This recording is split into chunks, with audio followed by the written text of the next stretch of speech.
I'm Juliette, I'm a history lecturer, this is Freya, and we are at Kenilworth Castle, supposedly the second most haunted English heritage site. We're going to go explore. Kenilworth Castle was originally built by Royal Chamberlain Geoffrey de Clinton in the 1120s, and some parts of that original building still stand in the great tower at the heart of the site. It was added to several times over the centuries, mainly by King John, who had the outer walls built, John of Gaunt, Duke of Lancaster and ancestor of every English monarch since Henry IV, who built the Great Hall, and most of all by the Virgin Queen Elizabeth I's favourite person, at least until he married someone else, Robert Dudley, Earl of Leicester. Most of the castle's fortifications were deliberately destroyed after the English Civil War.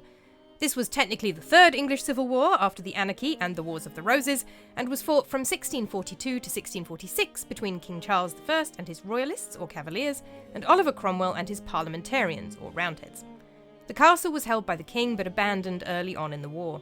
Following uprisings after the end of the war in 1648, in 1649 the former king was imprisoned and executed on charges of treason, and former royal strongholds were destroyed, leaving most of Kenilworth as the ruin we see today. We started by having a little nose around the gate that is not only the modern entrance to the castle, but was the main medieval entrance as well. Mortimer's Tower was given the name in the 18th century, but the tower itself dates back to King John's outer walls, built between about 1210 and 1215. Freya and I had a nose around one of the porters' lodges, which were once fitted with fireplaces for the porters who guarded the gate. So we come into the castle via Mortimer's Tower, and I'm assuming that this is the southern gate, as it is on the south of the castle. According to Warwickshire Ghosts by Richard Holland, there is a spectral coach pulled by 4 equally spectral horses, which erupts, he says, out of the southern gate, and away over the lake where there used to be a causeway, and heads off toward Warwick. So I'm assuming, from that description, that this is the gate that the spectral coach and horses erupts through. We'll carry on. Freya and I walked along the outer wall on the inside, stopping to admire a medieval toilet and fireplace built into it that was presumably once someone's home or guard station. We carried on past the 14th century water tower to stop outside the stables. There has been a stable on site since the 13th or 14th century, but the building you can see here was built in 1553 for Robert Dudley's father, who liked horses, presumably. The stables is one of the most haunted parts of the castle, according to rumour. English Heritage's own website says that staff members have seen a ghostly child running across the stable roof. The stables are probably also home to a ghost that there are reports of having been seen all over the castle, but it is the ghost of a young stable boy, probably from around the time the stables were built in the 13th century, judging by his clothes, which are ragged, and who looks to be about 14 years old. So he's been seen in several places, but particularly the stables. This is according to S.C. Skillman in Paranormal Warwickshire. S.C. Skillman also notes that some English Heritage staff have reported hearing voices from behind locked doors in the stables and felt presences in the kitchen. So, since I have the pup with me, I definitely can't go anywhere near the kitchen, but we will keep an eye on the roof. Freya and I carried on past the stables but avoided the crowd of schoolchildren on a field trip eating in front of the 13th century Lunds Tower and headed straight to Leicester's Gatehouse. Built by Robert Dudley, Earl of Leicester, around 1571 to 72, this is the best preserved part of the castle, because when much of the castle was destroyed in 1650, the parliamentarian officer Colonel Hawkesworth, who had acquired it, kept this part and turned it into a home for himself, building an extension on the east side. The roof was rebuilt in the mid-18th century, and in the second half of the 20th century, the upper floor was used as the council chamber for Kenilworth Town Council, so this is the only part of the castle not in ruins, apart from the stables, which have been turned into the tea room. This is Leicester's Gatehouse, which is the other most haunted part of the castle, as my hair flies all over my face. Robert Dudley was given the earldom of Leicester by Queen Elizabeth I. He was her special favourite. He was the English person she might have married among the many other people she might have married without, in the end, marrying anybody, and he was very keen to marry her. She gave him this castle, and there's quite a lot of ghostly activity reported around the gatehouse. So the stable boy visits here as well, who we already met.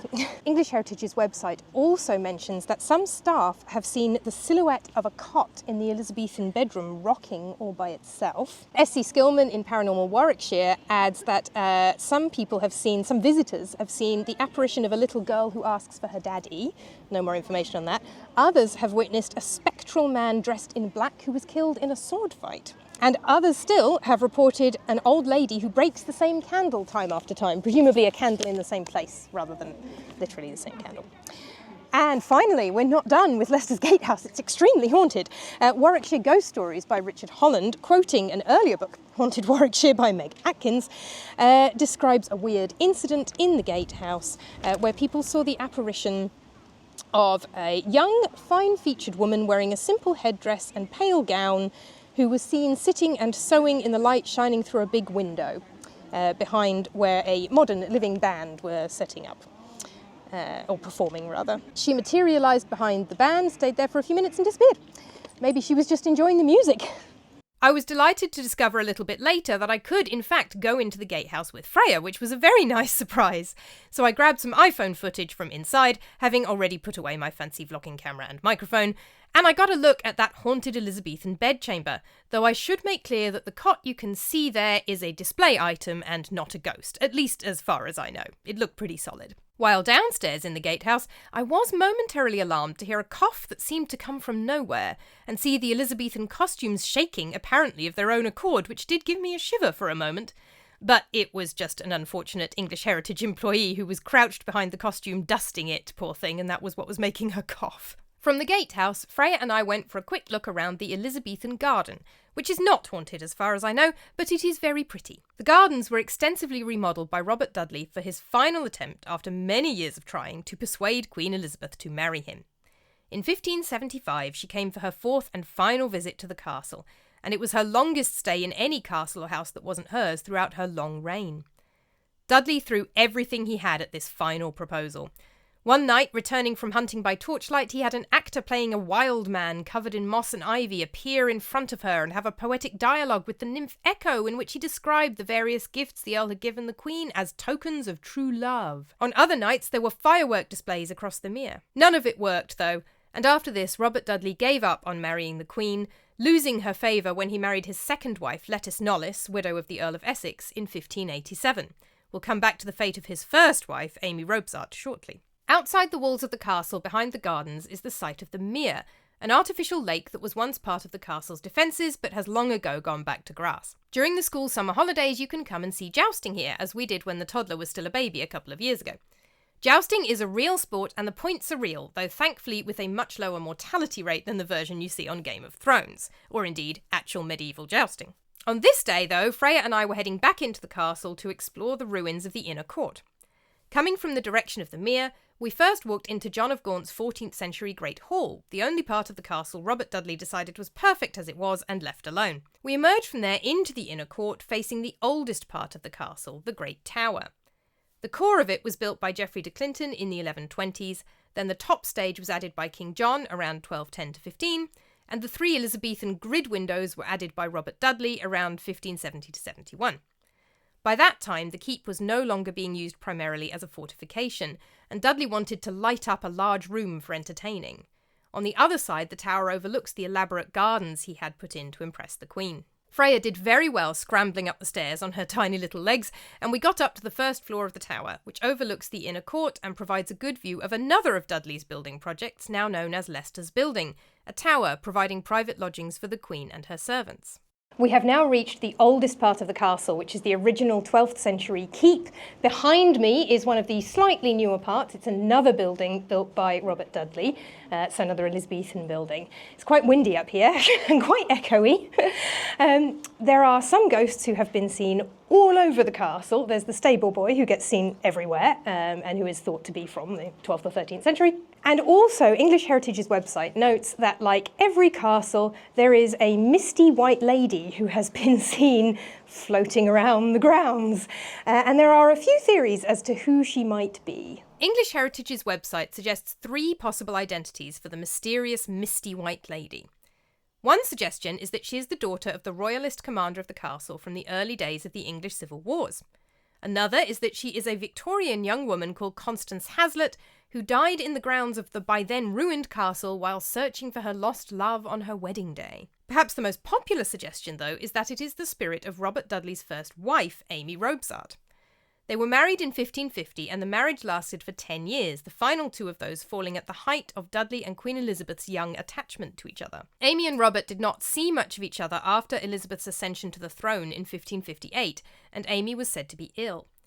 On the 8th of September 1560, Amy, who was staying at Cunmore Place near Oxford, sent away her servants and was later found dead at the bottom of a flight of stairs with a broken neck.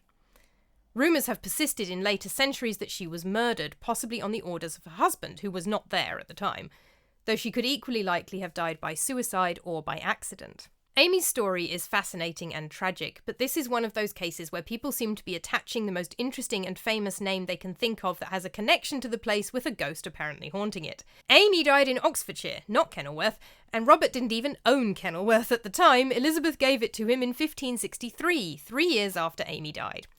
So unless her angry ghost pursued her husband to Kenilworth after her death to hang around and watch him try to get the Queen to marry him, and then decided to stick around for the next few centuries afterwards for no particular reason, it's probably not her. Anyway, moving on, Freya and I carefully navigated the puddles in the Great Tower. I decided at one point, as I balanced my fancy camera in one hand and tried to hold on to the dog in the other, that a small and smelly room in the tower wasn't quite worth wet ankles for the rest of the day. It smells of poo. I don't think it's worth it. I think that's full of bat poo or bird poo or pigeon poo or something. And then Freya did very well getting down the slippery steps. But I wanted to spare her scrambling up any more slippery stairs, so we didn't do any more climbing on this occasion. I have been up into Leicester's building before, and you can get some lovely views from up there. We went on a misty February afternoon a few years ago when it was particularly atmospheric. You can also see the outer chamber of the Queen's private apartments there, which is quite fun, and there are several centuries worth of graffiti on the walls. This has been the most dog-friendly visit to an historic site I've ever had, I think, although she is attracting quite a bit of attention, given that people do love a corgi. I hope you've enjoyed exploring Kenilworth Castle with us. You can say hello, Freya? There we go. On this rather sunny July day, we didn't see any ghosts, but we have really enjoyed exploring the castle. If you live in or anywhere near England, I thoroughly recommend English Heritage membership. It is a really good deal. I'm very happy that I just purchased it. And as you can see, also very dog friendly. Very few places that she's not allowed in. So I thoroughly recommend a trip to Kenilworth Castle, whether you happen to spot any ghosts or not. But if you have ever seen any ghosts or had any strange experiences here at this castle, please let me know in the comments. I would love to find out if anybody has seen any of the ghosts we've described, or indeed any others. If you enjoyed this video, please do give it a like, and until next time, from me and Freya, bye!